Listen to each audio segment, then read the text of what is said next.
우리가 읽은 이 본문 속에는 그리스도인에게만 주신 특별한 은총, 특권이 나타나고 있습니다. 우리가 오늘 이 말씀을 보면서 저는 첫 번째로 여러분들이 좀 충격을 받기를 원합니다. 예수가 그리스도인 증거가 맹인이 보고 못 걷는 사람이 걷고 나병 환자가 깨끗함을 받고 죽은 자가 살아나고 가난한 자가 기뻐 뛰게 만드는 놀라운 역사, 우리에게 주어진 이 복음의 내용이 이것이다 라는 이 사실에 대해서 이 말씀 앞에서 두려워 떨기를 바랍니다. 그리고 이 말씀 앞에서 여러분들이 운명을 걸기를 바랍니다. 첫 번째 여러분에게 질문하고 싶습니다. 예수님께서 무엇을 보고 듣게 하셨는가?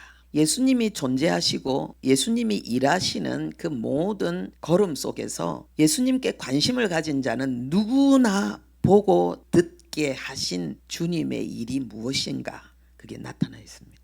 맹인이 보고 못 걷는 사람은 걷고 나병 환자는 깨끗함을 받고 죽은 자는 살아나고 가난한 자는 기뻐 뛰게 만드는 것. 그 역사가 예수님을 따르는 모든 자들이 보고 듣는 역사였다.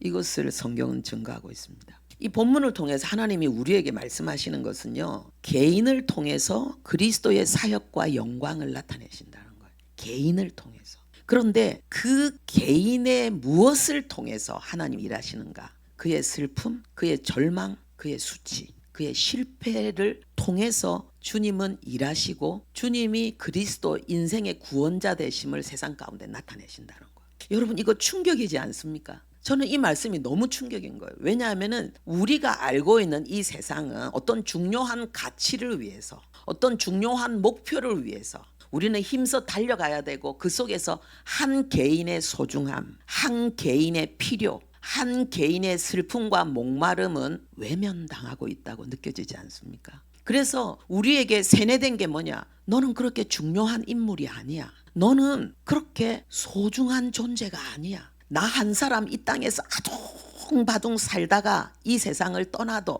사람은 관심이 없어. 세상은 아무 일이 없는 듯이 그대로 돌아가. 여러분, 이거 느끼지 않았습니까? 나의 존재가 너무 가볍다는 거예요. 나에게 있어서 내 존재는, 나의 생명은 너무 소중한데 세상은 그렇게 말하고 있지 않다는 거예요. 어떤 중요한 일을 위해서 나는 무시당하고 나는 외면당해도 되는 것처럼 그렇게 말하고 있는 거예요. 그래서 우리가 이 성경을 보면서도 거기에 너무 세뇌되어져 있기 때문에 이 복음이, 이 진리가 와닿지 않는 거예요. 평소 때 내가 항상 못났다, 나는 부족하다, 나는 뭐 제대로 하는 게 없다, 이런 생각이 꽉 찌들어 있는 사람은 누가 나를 칭찬해도 그게 마음에 느낌이 없는 거예요. 받아들여지지 않는 거예요. 오늘 이 본문을 통해서 하나님이 하시는 건 뭐냐? 개인에게 너에게 나는 관심이 있고, 나는 너를 통해서 일하고 너를 변화시켜서 나는 나의 뜻을 이루기를 원한다. 한 개인의 치유가 가정의 치유가 되고 그것이 사회의 치유가 되는 것, 이것이 하나님의 나라, 그리고 하나님의 나라를 세우는 하나님의 전략, 이걸 말씀하고 있습니다.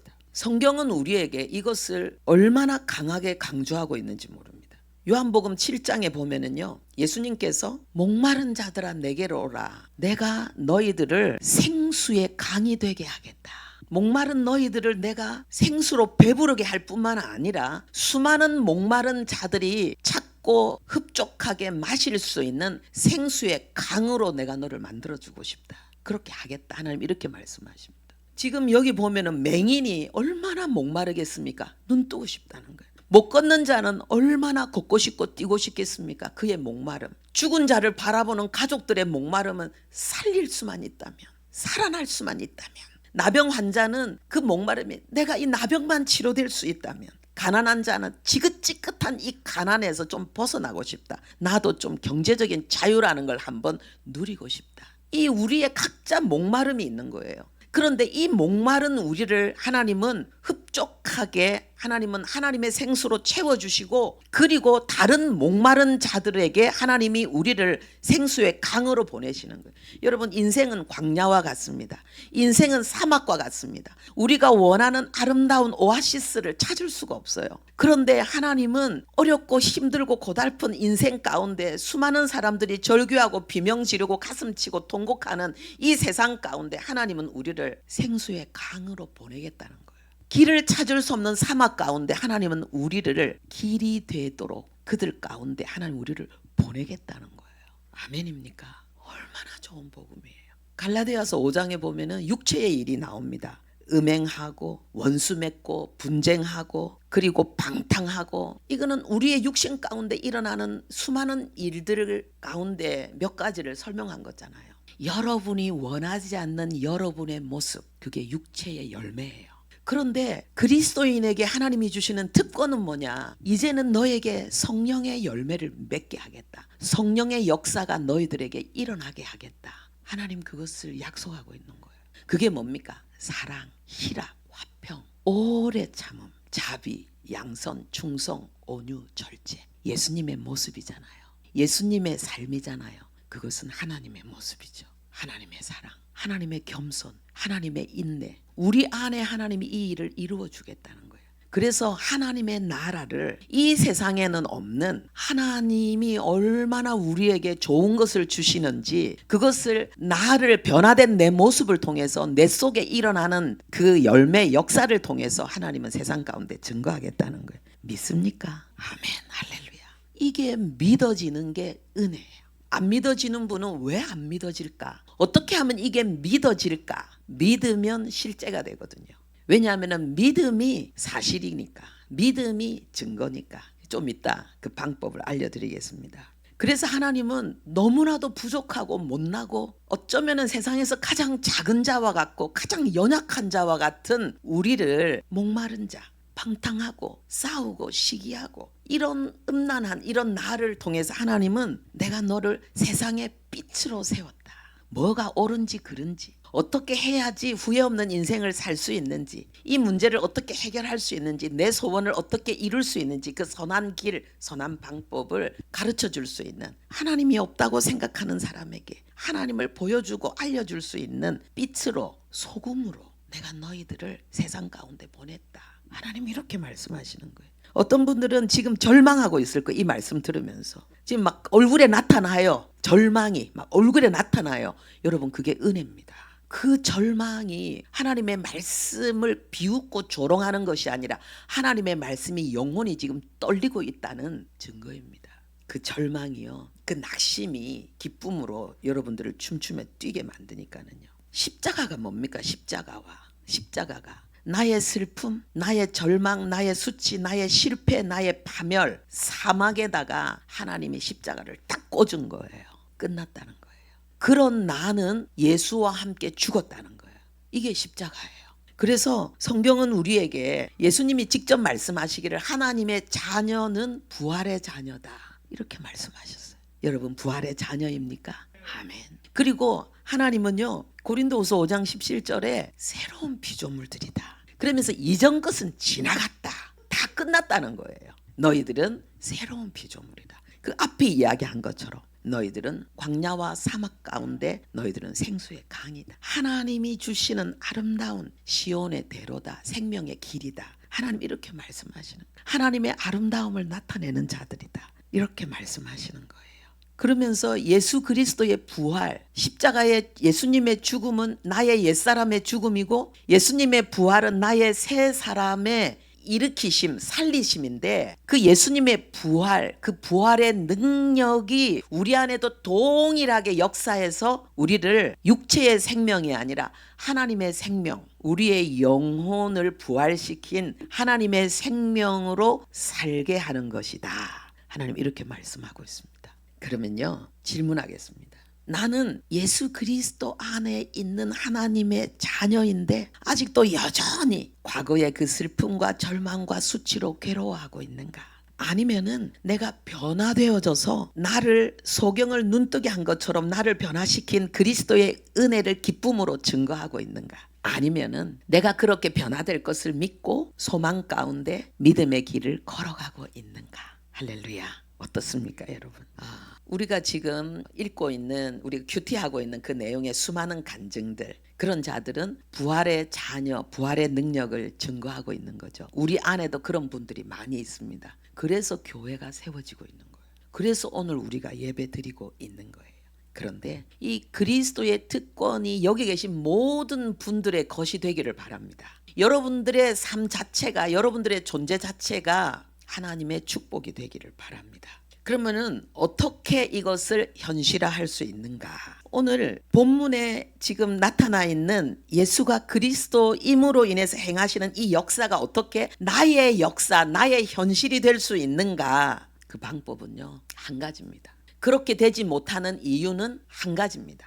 똑같은 거죠. 방법과 안 되는 방법과 되는 방법은, 안 되는 이유와 되는 방법은 한 가지죠. 첫째, 몰라서. 둘째, 몰라서. 셋째, 몰라서 그런 거예요. 하나님이 우리에게 주신 십자가의 복음, 이 부활의 복음이 나를 위해서 하나님이 이루어 놓으신 완벽하게 완성된 이 십자가와 이 부활의 복음이 내 영혼 속에 이해가 안 되고 납득이 안 되고, 그것이, 그 말씀이 내 속에 들어와서 생명력 있게 움직이지 못하기 때문이에요.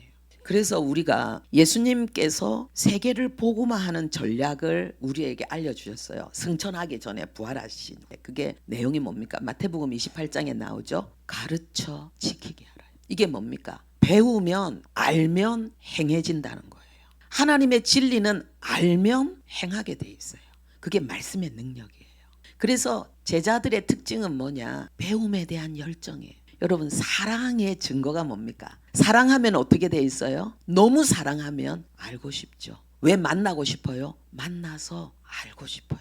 더 알고 싶어요. 더 알고 싶어요. 계속해서 알아가고 싶어요. 그래서 결혼도 하잖아요. 우리가 하나님의 생명이 내 안에 들어와서 그 생명 속에는 하나님을 향한 사랑이 역사하고 있는데, 그 사랑의 특징이 뭐냐? 하나님을 알고 싶다는 거예요. 그럼 마귀의 일은 뭐겠어요? 하나님에 대한 이 진리의 지식을 알지 못하도록 방해만 하면은 마귀는 끝난 거예요. 우리가 자연 법칙이 있고 그 다음에 영적인 세계 법칙이 있습니다. 여러분들이 집에 전기가 있잖아요. 그렇죠? 이 전기는 자연의 힘을 우리의 생활의 윤택함과 편리함까지 끌어들인 거예요. 그런데 이것을, 이 자연의 법칙을 몰라서 아이들이 젓가락 가지고 놀다가 전기에 감전되는 사고가 가끔 일어나거든요. 그런 사고들이 일어나거든요. 죽기도 하고 치명적인 그런 어떤 신체의 어려움을 겪기도 하거든요. 그건 뭐예요? 아이가 자연 법칙을 몰라서 그런 거예요. 모르면은 괜찮았느냐? 아니에요. 모르면은 실수할 수 있고 잘못할 수 있어요. 아는 게 중요한 거예요. 영적인 세계도 영적인 법칙이 있습니다. 하나님이 우리에게 주신 축복을, 특권을 누리는 방법들이 있습니다. 그것을 내가 모르면은 괜찮는가? 모르면은 못 누립니다. 우리가 알면은 넉넉히 이길 수 있는 것까지도 모르기 때문에 우리는 이기지 못하고 누리지 못하고, 그래서 하나님이 궁극적으로 나에게 원하시는 복음의 전초기지의 그 사명을 감당하지 못하는 거예요. 가르쳐서 지키게 하라는데 배움에 대한 열정이 없는 거예요. 배움에 대한 기회를 외면해 버리는 거예요. 여러분은 그렇게 하지 않기를 바랍니다. 성경이 우리에게 가르치는 게 있어요. 인류 역사가 무엇인가? 성경의 하나님의 구원 역사가 무엇인가? 이것은요, 진리와 비진리의 싸움입니다. 다른 말로 하면요, 정상과 비정상의 싸움입니다. 진리는 정상적인 거예요. 비진리는 비정상적인 거예요. 하나님의 창조 원리를 위배하는 것이 비진리예요. 비정상이에요. 근데 이것이 공격한다니까요, 진리를. 그게 창세기 3장의 역사잖아요. 우리 인간이, 창세기 3장은 죄의 기원을 나타내고 있잖아요. 내 인생이 왜 이렇게 힘들고 내 삶이 왜 이렇게 고달픈가? 나는 왜 내가 소원하는 것들을 그대로 살아내지 못하는가? 여기에 대한 무슨 문제인가? 그 근원이 창세기 3장이잖아요. 그죠? 그런데 그게 뭡니까? 이 선악과를 먹으면 죽는다. 그건 진리잖아요. 그래서 선악과를 안 먹어야지 정상적인 하나님의 창조의 원리에 입각한 그러한 삶을, 풍요를 누리게 되는 거잖아요. 자유를, 행복을. 그런데 여기에 비진리가 공격해 들어오잖아요. 먹어도 안 죽는다. 그죠? 비정상을 정상인 것처럼 공격하는 거잖아요. 결국은 어떻게 됐습니까? 무너졌잖아요. 이게 인류 역사의 죄인의 역사의 시작이에요. 그럼 이 역사가 끝났느냐? 그때로 끝났느냐? 지금도 계속되어지고 있는 거예요. 가인과 아벨, 하나님 앞에 예배 드리는 데 있어서 하나님이 말씀하신 진리의 방법이 있고 그것을 거부하는 비진리의 방법이 있는데 가인과 아벨의 그 예배에서 결과는 뭡니까? 가인이 아벨을 죽이잖아요. 그게 뭡니까? 비진리가 진리를 공격하는 거잖아요. 비정상이 정상을 틀렸다고 공격하는 거예요. 제거하잖아. 왜요? 정상이 제거되어져야지 비정상이 정상이라고 외칠 수 있잖아요. 진리를 무너뜨려야지 비진리가 진리라고 속일 수 있잖아요. 그래서 항상 비정상은 정상을 공격하고 비진리는 진리를 공격하게 되어 있어요. 예수님의 지금 본문의 내용도 그러잖아요. 예수님의 일생도 그렇잖아요. 하나님의 그러한 본질을 벗어난, 그래서 거짓과 외식으로 탈선한 가운데 있는 종교 지도자들이 진리이시고 가장 정상적인 믿음의 본을 보이고 있는 예수님을 공격했잖아요. 거기에 지금 세례 요한까지도 흔들렸잖아요. 그죠? 이 역사는 계속되고 있는 거예요. 여러분은 어느 편에 서 있습니까? 여러분은 항상 진리 편에 서는 자입니까? 항상 정상을 정상이라고 외치면서 그것을 여러분의 인격과 여러분의 인생으로 만드는 그 방향을 향해 가고 있습니까? 여러분이 바로 그런 사람들이 되기를 바랍니다. 그러면 우리는요, 나 자신과 싸워야 돼요. 나 자신. 복음이 내 속에 들어왔을 때, 하나님의 말씀, 진리가 내 속에 들어왔을 때 지금까지 나를 지배하고 있던 비진리는 그 말씀과 싸우게 돼 있어요. 그 말씀과 싸우게 돼 있어요. 그래서 지난번에도 말씀드린 것처럼 우리는 독립체가 아니고 의존체거든. 우리는 자존체가 아니에요. 어딘가에 영향을 받아서 우리는 생각하고 말하고 행동하거든요. 그런데 우리가 오랫동안 영향받았던 것이 힘이 셉니다. 그래서 어떤 일이 일어나는가? 이삭이 낳았을 때 말씀의 자녀가 부활의 자녀, 말씀의 자녀가 이삭이 태어났을 때에 육신의 자녀, 세상적인 방법, 그 당시의 풍습, 관습, 권리, 그것으로 낳은 이스마엘이 이삭을 괴롭혔다 그랬습니다. 내 속에 이삭과 이스마엘이 같이 있습니다. 누가 이기고 있습니까? 여러분 어디에다 힘을 주고 있습니까? 그래서 우리가 그리스도인으로서 하나님이 우리에게 주시는 특권을 현실화하기 위해서는 첫 번째 해야 될 거는 뭐냐? 내가 내 속에 진리와 비진리의 싸움, 내 안과 밖에 진리와 비진리의 싸움을 시작해야 되는 거예요. 진리 편에서 싸우는 자로 여러분 시작해야 되는 것입니다. 우리가 예수님과 동행한다. 그죠? 예수 믿는다. 그리스도인의 삶은 예수님과 동행하는 삶이잖아요. 구원은 예수 믿고 그냥 천국 가는 것이 다가 아니잖아요. 구원은 하나님의 자녀로 태어나서 천국 가는 그날까지 그리스도인답게 살아가는 모든 여정을 다 포함하고 있는 거잖아요. 예수님이 이 땅에 오신 것은 마귀의 일을 멸하려 함이니라.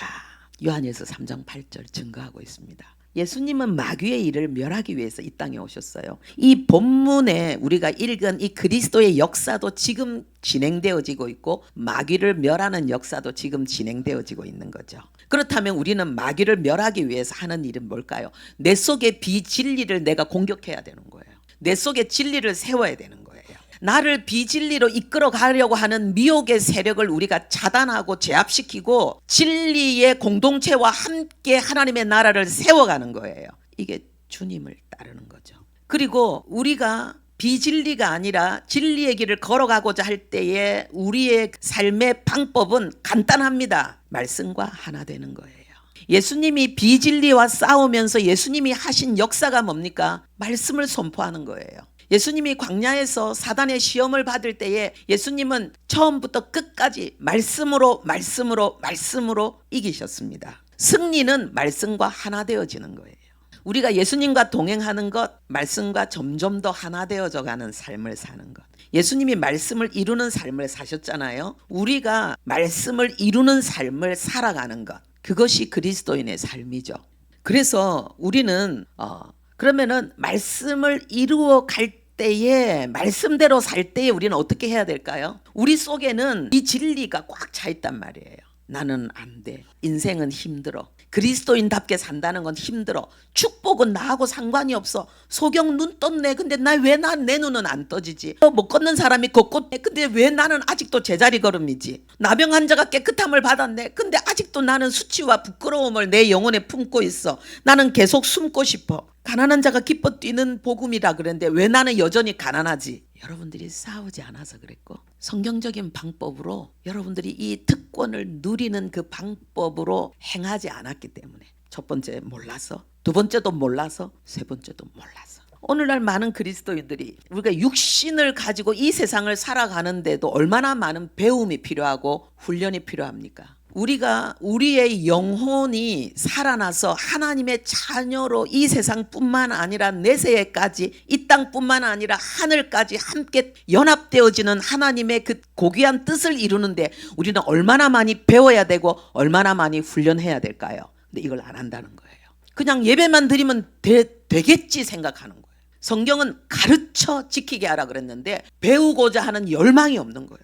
배움의 중요성을 우리가 모르는 거예요. 그러면서 왜 나는 안 되지? 모르니까. 하나님의 말씀이 내 속에서 차고 넘쳐서 말씀이 터져 나와야 되는 거예요. 입술로 터져 나와야 되는 거예요. 그러니까 마음에 가득한 것이 입으로 나온다 그랬는데 내 마음이 세상 논리가 가득한 것이 아니라 하나님의 말씀이 가득 차도록 만들면은 터져 나오게 돼 있어요. 그 일을 우리가 안 하고 성경을 하나님의 나라로, 하나님의 자녀의 삶의 영적 원리를 우리가 인정을 안 하는 거예요.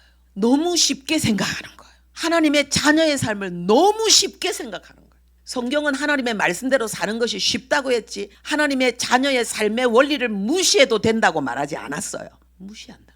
성경은 우리에게 어떻게 말하는가? 우리가 하나님의 형상으로 이 세상을 살아야 되잖아요. 그죠? 우리 사명이잖아요. 하나님의 형상. 하나님은 천지를 어떻게 창조하셨습니까? 말씀으로 창조하셨잖아요. 하나님은 말을 통해서 일하시는 하나님이에요. 그러면서 하나님은 우리에게도 뭐라고 말씀해? 혀를 사용하라고 말씀하십니다. 혀가 핸들이라고 말씀하십니다. 여러분 이 말씀 믿습니까?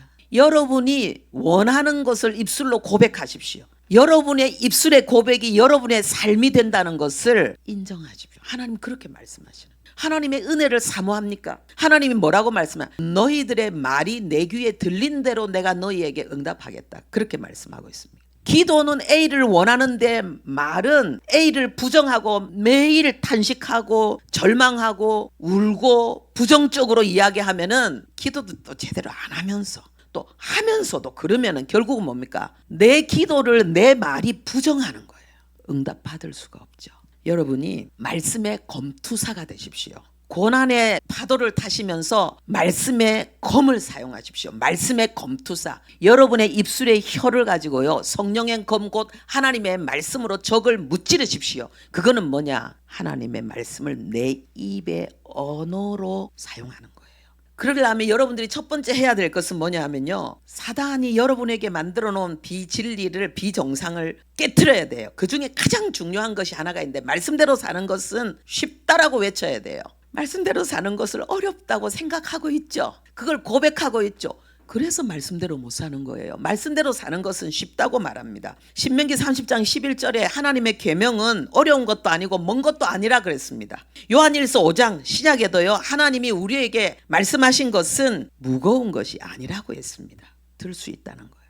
행할 수 있다는 거. 한마디로 이야기하면 말씀대로 사는 것은 쉽다는 거예요. 고백하시기 바랍니다. 말씀대로 사는 건 쉽다. 나는 말씀대로 잘 살고 있다. 나는 그것을 배우고 있고 훈련하고 있다. 선포하십시오. 그리고요. 예수 그리스도께서 나에게 건강과 부요를 주셨다라고 선포하십시오. 이사야 53장 5절에요. 그가 채찍에 맞음으로 우리는 나음을 입었다 그랬습니다. 그리고 고린도후서 8장 9절에도요. 그리스도께서 가난한 그런 삶을 사셨던 것은 우리의 부요를 위해서 가난의 저주를 친히 해결하신 사건이다라고 기록하고 있습니다. 그리스도는 우리의 죄만 사한 것이 아니라 우리를 부요케 하셨다고 말하고 빌립보서 4장 13절에도요. 하나님께서 그 영광 가운데 그 풍성함대로 우리의 모든 쓸 것, 우리의 필요를 다 채우신다고 했습니다. 외치십시오. 나는 가난한 자다. 나는 되는 게 없다. 그래서 가난한 거예요. 그래서 되는 게 없는 거예요. 나는 맨날 아프다. 나는 병들었다. 나는 괴롭다. 그래서 맨날 병들고 아프고 힘든 거예요. 여러분 지금 우리가 사사기를 보고 있는데 사사기의 그런 신앙의 모습들 뭡니까? 하나님이 주신 은혜로 어마어마한 승리를 누리다가 그 번영 속에서 다시 영적으로 부패하여서 범죄하고, 그러면 하나님이 고난의 그런 어려움들을 주시면은 막 거기서 8년이고 20년이고 막 괴로워하다가 하나님께 울부짖으면 하나님이 사사를 통해서 또 보내주시고, 근데 이게 계속 반복되어지잖아요. 범죄하고 하나님 앞에 악을 행하고, 그리고 하나님의 그 고난의 쓴잔을 마시고 회개하고 부르짖고, 하나님이 한 사람을 통해서 또 세우시면은 또 백성들이 우르르 일어나서 또 축복을 누리고 적을 이기고, 또다시. 여러분 사사기의 신앙을 보면은 여러분의 신앙과는 좀 다릅니까? 그들은 20년 만에도 깨어났는데 여러분 깨어나셨습니까? 20년 동안, 때로는 8년 동안 그들은 가슴을 치며 슬퍼하며 괴로워했지만은, 그러나 결국은 부르짖어서 하나님이 주신 귀한 축복의 승리의 사람으로 일어났는데 여러분은 일어나셨습니까? 사사기의 하나님의 백성들보다 여러분들이 더 낫다고 외칠 수 있기를 바랍니다. 다시 죄악 가운데 빠지지 않는, 계속해서 승리의 길을 걸어간다고 여러분들이 그렇게 고백할 수 있기를 바랍니다. 내 입술에서 말씀이 빼앗기지 않으면 그렇게 되는 거예요. 닉 부이치치가 태어났을 때에 손발이 사지가 없잖아요. 엄마가 너무 놀래가지고 애기에게서 고개를 돌려서 며칠 동안 아이를 보지 않았어요. 너무 흉측해서, 너무 고통스러워서 그 아들의 모습을 볼 수가 없었어요. 그러나 하나님이 그 어머니를 마음을 바꾸셨어요. 그래서 이 어머니는 계속해서 이야기하기 시작했습니다. 하나님의 뜻이 있다. 하나님이 하실 일이 있다. 하나님의 계획이 있다. 언제까지요? 이 아이가 그 말씀을 자기 영혼에 자기 말씀으로 품을 수 있을 때까지, 그 말씀이 그 아이 속에서 역사할 때까지 수년 동안 끊임없이 부모님이 그 말씀을 외쳤습니다. 그리고 그 아이는 일어났습니다. 영웅이 됐잖아요.